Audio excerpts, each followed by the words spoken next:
So for my project today, I'm using the inspiration from the book Pete the Cat and His 4 Groovy Buttons, which the story is by Eric Littman and the illustrations were by James Steen.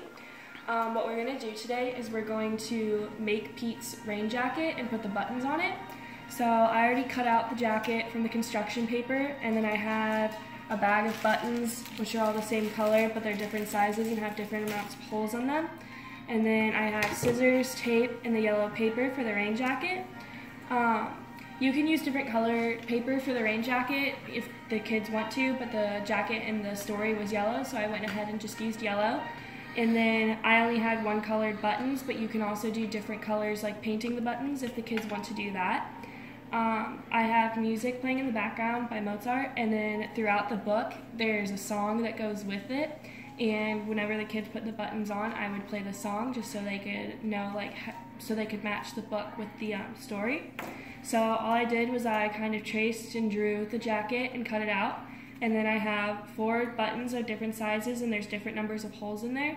So I would just put them on, and I would use something other than glue because in the story the buttons pop off. And to signify that in the story, we would take some of the buttons off, and you don't want to glue them on because that could ruin their picture. So I would say use tape or sticky tack.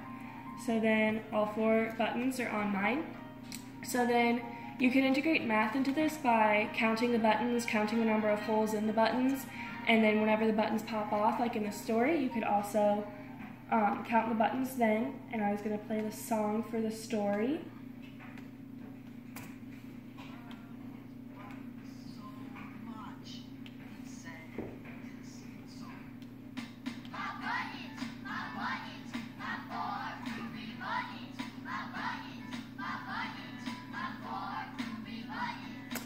So then that song's working on counting, so then whenever one pops off, they just change it from 4 groovy buttons to 3 groovy buttons, and you can do that with the kids, so you could just peel one of the buttons off so they have 3.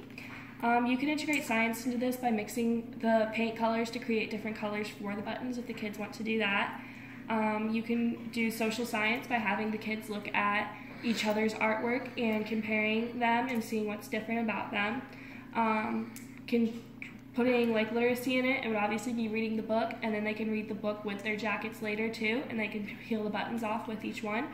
Another way you could do this project is if you go outside and you could find other objects the same color as the jacket, or you could say find objects that are the same color as your buttons. So obviously these are all red, but you could have them use different color buttons and have them find something of different color. And you could also say find objects that are the same shape as the buttons. So there's lots of different ways you can do this project, but do it in different creative ways, and so that's why I chose this.